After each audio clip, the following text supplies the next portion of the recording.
Last week, I started earning $50 per day just for going out on my daily walk. How? With a new move to earn crypto game called STEPN. STEPN is a P2E or play to earn crypto game built on the Solana blockchain that rewards you in their GST token for walking, jogging, or running every single day. And right out of the gate, within the first couple of days using STEPN, I'm on average earning between $40 and $50 per day. This is chump change because some people are earning $200, $300 per day, but this does require a bigger investment, so I'm not quite there yet. But I am loving this game so far, not only because it incentivizes me to go out and be active, because it literally pays me to do so. It also has mass appeal for people who aren't necessarily already waist deep into the crypto space. What is up, guys? My name is Brie, and in today's video, I'm walking you through the process of getting set up so you can start earning with STEPN and my strategy for getting the quickest ROI, return on investment, on the amount that I paid to start using this game. And just a quick note before we get into it, crypto games are high risk. You know, this could go to zero tomorrow, it could get hacked. There's a multitude of ways that this could go wrong, and you could lose the money that you put into it. So just a heads up, this is not financial advice, and there is risk involved. And the thing is with these P2E games is that nobody has quite figured out how to get the economics to work long term. We've seen this with Axie Infinity, that back in the summer it cost several $100s to get an Axie to play the game, and now they're going for about $20. So the same thing will likely happen with STEPN in the future if the team cannot figure this out. But for now, we're really early, and for me, there's a big enough list of benefits that I am willing to take that risk. So if you've decided you want to give it a try as well, let's get started with step number one. So grab your phone, head over to the App Store and download the STEPN app. That is STEPN. And you'll notice once you go to log in, you'll enter your email, you get a password, but in order to get started, you're going to need an activation code. Now, this is a little bit tricky. It can be hard to get an activation code, and there are two major ways you can get one. The first and most reliable way to get an activation code so you can start playing and start earning with STEPN is to get one from a friend who is already using the app. Now, when you start playing STEPN, you can generate an activation code, which you can share with a friend. You can generate a new code every few days, depending on how much energy you can spend. So I just got started and I can generate a new activation code once about every 5 days. So it's going to take me some time to generate enough to share with all the people I know who want to get involved. Now, if you don't know anybody who can give you an activation code, your next best option is to head on over to the STEPN Discord and join that. There's a channel within the Discord that every day at 9 a.m. EST, they drop 1,000 activation codes. So get in there, set your alarm, show up quick, and grab one of those fast. Because they do disappear fast, I believe they're usually gone within 2 or 3 minutes. This is how I ended up getting mine. I set an alarm, got up, grabbed that code, and got started. There's also a separate channel within the Discord where people will share their own activation codes, like the one that we generate for friends. Some people drop those in there as well, but those go really quick. I wasn't able to grab one of those. So your best bet is to grab one of the 1,000 on the daily drop. Once you've got your activation code, you've created your account, you're ready to start playing. And step number 2 is to create your wallet and fund your account with Solana tokens. Before you can start walking and earning, you're going to need an NFT STEPN sneaker. And currently you buy those with Sol tokens within the in-game marketplace. When you sign up, you can head over to the wallet tab and you can create a new Solana wallet right inside the app, or alternatively, if you have one you want to connect instead, you can import that as well by entering in your recovery phrase. Best practice, as far as I know, is to create a brand new one, and that's what I did. Now, you do have 2 separate wallets within your STEPN app. You have your Solana wallet, which you create, and there's also the in-game spending wallet. The Solana wallet you create is on-chain, so you can send Solana tokens from an exchange, from another wallet, to that wallet to bring it into the game. But before you can actually buy anything, buy a sneaker within the app, you have to transfer those Solana over to your in-game spending wallet. And your spending wallet is not on-chain, it is an off-chain wallet, and this is what you use to do your daily transactions, and this is where your earnings will go as well when you play the game. But whenever you are ready to cash out, whether you want to take your sneaker NFT out, your GST that you earn, your Solana, whatever token you want to cash out, you can put that back over to your Solana wallet, and from there trade, sell, or send it back to an exchange to cash out to fiat. So at this stage, you want to buy some Sol token from whatever exchange you normally use. If you're in Canada like me, you can use Newton, and you want to just make sure that wherever you buy it, that they allow you to transfer that out on the Solana network. Newton allows me to do that, and if you're in Canada as well, if you sign up and fund your account with at least $100, you'll get an extra $25 added to your account. But once you do that, initiate a transfer, send it over to your Solana wallet inside the app, and then from there, send it to your spending wallet. Now we're ready to go on over to the marketplace and buy our first sneaker. And just to be clear, there are 3 tokens that are relevant to the game. First is Solana, which you use to purchase sneaker NFTs in the marketplace. And then there's GST and GMT. GST is Green Satoshi token. This is what you're going to be earning by walking, jogging, or running. And then we also have GMT, which is their governance token, which there's going to be mechanisms where this is used in game and also where you can earn it. But as far as I know, these aren't quite implemented yet, or they've just started to do that. So you're probably not going to be using GMT very much. So mostly it'll be Sol and GST. You'll also be using GST to do things like repair the wear on your sneakers and level your sneakers up so you can increase your stats and earning potential. Let's move on to step number 3, which is to buy a good STEPN sneaker from the marketplace. Now, I'm going to do a basic breakdown of this here, but I will do another more in-depth video on choosing the best sneaker when you're starting sometime in the near future. I'm working on this now. But just to break it down, what do you need to know about the sneakers and how do you pick a good one? Now let's look at the stats on the sneaker. So first we have 4 types. We have walkers, joggers, runners, and trainers. And you want to pick the type based on what you want to do with your sneaker. So if you're going to be walking, you definitely want to go with a walker. If you're a runner makes sense. Joggers work well if you walk at a brisk pace or you want to jog. Now, in order to earn GST in the game, you have to be walking within the right speed range for the shoe you're using. So take a look at the different types of shoes and pick one that works for you. Make sure you can be walking within that speed range at all times because that's how you maximize your earnings. Now, the 4th type of shoe is a trainer, and this is the most versatile. You can go from anywhere between walking and running. It allows you to go basically at any pace that you want. So the problem is trainers are expensive right now, so you're probably going to have to choose one of the first 3 based on how you plan on using it. Now, the reason I personally chose a jogger is because you do earn more for the faster paced shoes. So with a walker, on average, you earn about 4 GST per energy spent. Joggers, that's 5 GST per energy, and runners, I believe, is 6 energy. So it might make sense to go for a jogger if you know you can walk fast enough and if you want to maximize those earnings. But definitely pick whatever fits best with your play style. Next, we have rarity. Now we have common shoes, uncommon, rare, epic, and legendary. Now, of course, as the rarity goes up, the price goes up, but they also have better stats and give you a bonus to energy. So for me, with 1 common shoe, I get 2 energy per day, which equals 10 minutes of walking time. But if I had 1 uncommon shoe, I would get 3 energy and 15 minutes of move to earn time. Unless you have the budget to go with a higher quality shoe, then you're probably going to be going with a common like I am. Next, we have the base stats, and there are 4 of them. We have efficiency, luck, comfort, and resilience. Now, there are 2 stats that are most important, especially if you're just starting out and you want to maximize your earnings, and that is efficiency and resilience. Now, the higher your efficiency stat, the more GST you will earn per energy spent. So this is arguably the most important stat, and you want to get a shoe with high efficiency. A higher luck stat will increase your chances of getting a mystery box after a walk or run, which you can open and earn lots of bonus things like gems or extra GST. Comfort is not quite relevant to the game just yet because it's to do with increasing your GMT earnings, which I believe you'll be able to earn at a higher level sneaker, but it hasn't been implemented in the game. So this stat is not worth optimizing at the moment. And 4th, we have resilience. Now, your shoe will wear down a little bit every day, and if it gets below a certain level, it's going to decrease your earnings. So the best strategy tends to be to repair your sneaker every day and keep it at maximum health. Now, the higher your resilience stat, the less you're going to have to spend every day in order to repair your shoe.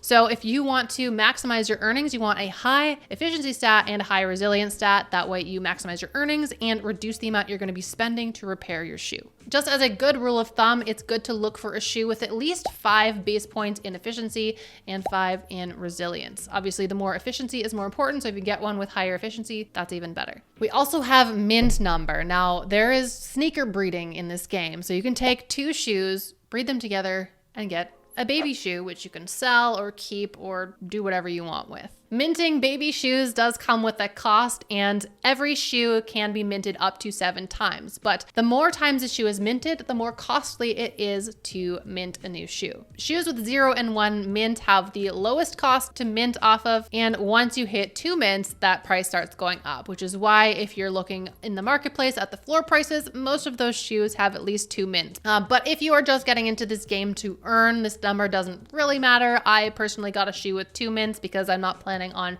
using it to breed. I just want to use it to walk every day and earn GST. So let's head over to the marketplace and I'll just show you quickly how to find a shoe that is good. So if I go over here to filter and we want sneakers, and say I'm looking for a jogger, and you can search by type, by class, by quality. Let's go with commons, and level doesn't really matter at this point, and you can choose how many shoe mints they have. But say I just want to find the cheapest jogger common shoe, then I can search and it will bring those up. I can click on each of these and take a look at their stats. And again, like I mentioned before, if we can, we want to get efficiency and resilience over 5. So that one is no good. 3 and 2. 4 in 1. So this can take some time. I think I spent a day or two before I found a shoe that was actually good. And one thing to look out for here, you can see with this shoe, we have these green bars. That simply means that since this is a level 5 shoe, it's been leveled up, and somebody has spent the points that you earn whenever you level up. So when we're looking at a shoe stats, we want to click on the base stat to see what it was before it was upgraded. Now this one might look good based on this with the points attributed into efficiency and resilience, but if we look at the base stats, it's only got 2.1, 2.5 and efficiency and resilience, so that's no good. We don't want to buy that shoe. But just be patient, keep an eye out, keep refreshing, spend an afternoon checking back, and you're gonna find a shoe that's gonna work for you. The last two things I want to talk on are level and the gem slots. Now with the level, you're probably, if you're gonna go for a floor price shoe, probably get a level 5, but as you level up, you're going to earn points that you can put into those 4 stats. So you should be putting the majority of those into efficiency and a little bit into resilience, and leveling it up until you feel good with your earnings. I've leveled my shoe up to level 9 and I've stopped because the cost to level up increases drastically once you get to level 10. So I've stopped there and I've decided to keep on earning and taking profits on that shoe. You also have 4 gem slots. Each of these slots can correspond to one of the stats. So they can be E for efficiency, C for comfort, L for luck, R for resilience, and they unlock at different levels. And when you unlock them, you can put a gem in that slot to help increase that stat. Again, this is not really important to somebody just starting out with a low level shoe, so disregard this for now. This is the shoe that I managed to nab. If we go down and look at the base points, we've got efficiency 5.1, we've got resilience 5.4. I was happy with that. I paid 12 SOL, so about $1,200 USD. And you can see once I have leveled it up, I put most of my points into efficiency and some into resilience. You can go to STEPN.guide, put in your shoe stats and press the optimize button, and it'll show you where you should be spending your points for each level if you want to maximize your earnings. I'll drop a link for that in the description below. But now that you've got your sneaker NFT, it's time for step number 4, which is to get walking or jogging or running and get earning GST. So the most important thing to keep in mind here is your energy. And the more energy you have, the longer you can walk and earn for. So with one common sneaker, you start off with 2 energy, and each energy corresponds to 5 minutes. So you get 10 minutes of walk time per day. Now, a quarter of your energy regenerates every 6 hours. So it takes a full 24 hours for your energy to be fully replenished. Now you can increase the amount of energy you have. And the way you do this is by buying more shoes. So this does not scale linearly. So with one shoe, you get 2 energy or 10 minutes of walk time. The next step up is to have 3 shoes, which gives you 4 energy or 20 minutes of walk time. After that, you need 9 shoes, and that gives you 45 minutes or 9 energy, and on to 15 shoes, and I forget how many energy, but more than that. It usually doesn't make sense to go more than 9 shoes. You have diminishing returns for the more sneakers you buy. You're putting more capital at risk and getting smaller and smaller increases in your energy and earning potential. The other way to increase your energy is to buy rarer shoes. So if you have an uncommon shoe in your collection, that increases your energy by 1. And rarer shoes also increase by more. So if I have a collection with 3 shoes, I have 2 commons and 1 uncommon. 3 shoes get you 4 energy as a base, but I also have an uncommon, which adds a +1. So I have 5 energy, which means 25 minutes of walking time. Now, this is how some people are earning $200 to $300 per day because they have a larger collection of shoes or they have rarer shoes and they have a longer time to earn. So for example, say you're earning with a jogger and you have a collection of 9 common shoes, that gives you 9 energy or 45 minutes of walk time. So at that pace, you're earning 5 GST per energy. That's 45 GST you're earning. And at today's price, around $5 for GST, that is about $225 per day. So pretty good, right?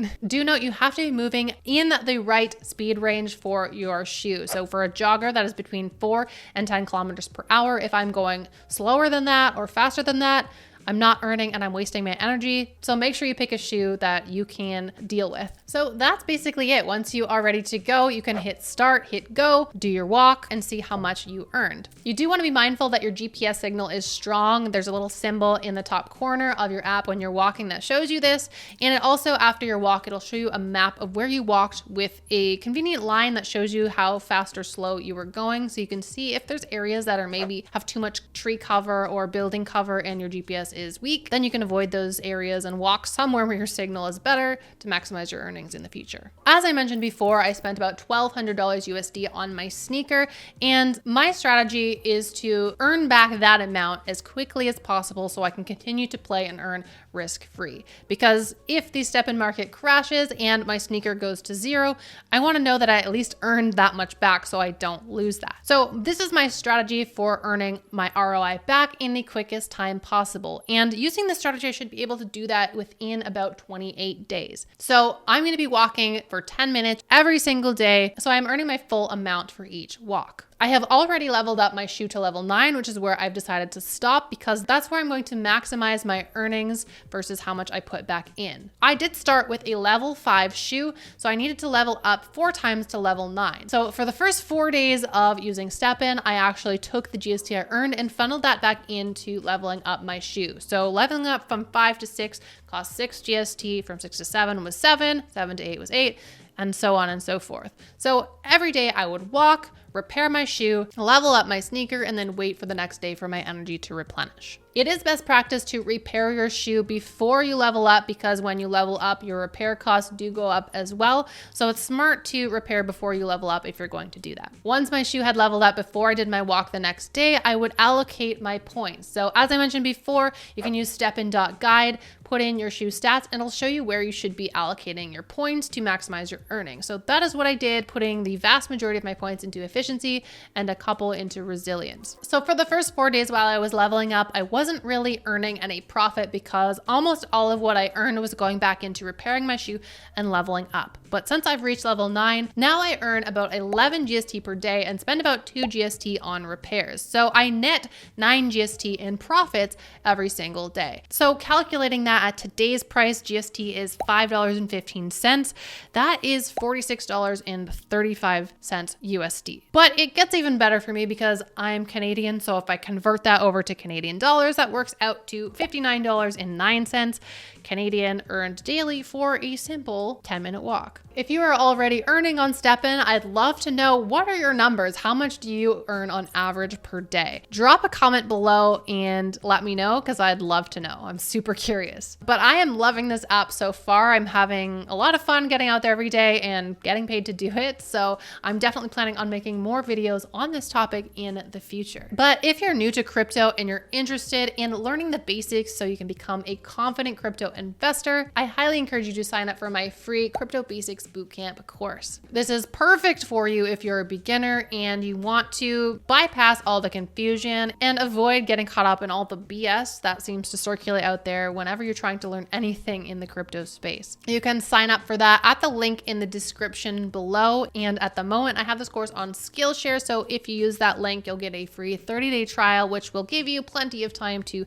go through my whole course as well as any of the other courses on the platform. But that is it for this video, guys. So I just want to thank you so much for watching. And if you enjoyed this video, please give me a thumbs up, hit subscribe, share it with a friend. And if you're ready to continue on down the crypto rabbit hole, make sure you check out one of these videos next. And I will see you guys next time.